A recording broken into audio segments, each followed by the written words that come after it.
આજ રોજ Vadodara police station તેમજ અલથાણ પોલીસ સ્ટેશનના વિસ્તારમાં જે ગણપતિની સ્થાપના થનાર છે તે ગણપતિ માટે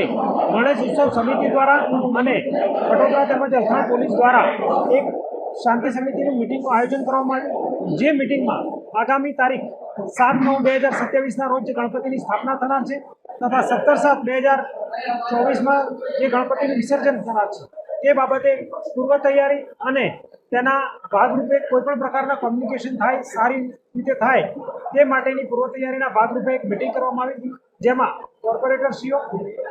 ગણેશ ઉત્સવ સમિતિના સભ્યો તથા વડોદરા અલથાણના પોલીસ કર્મચારીઓ તથા અધિકારીઓ હાજર રહેલ છે અને તમામ આયોજક સાથે शांतिपूर्ण मीटिंग કરવામાં આવી છે। तैयारी है जिनमें हर पंडाल में सीसीटीवी कैमरा लगेगा, हर स्ट्रक्चर सर्टिफिकेट स्टेबिलिटी लिया जाएगा, इलेक्ट्रिसिटी सर्टिफिकेट लिया जाएगा और जो भी लोग आने वाले हैं उनका एंट्री एग्जिट और फायर सिस्टम क्या है वो भी प्रशासन की तरफ से देखा जाएगा। जहाँ जहाँ कुछ भी कमी है उसको अच्छे से अच्छा बढ़िया करने के लिए पुलिस प्रशासन की तरफ से तैयारी रहेगी।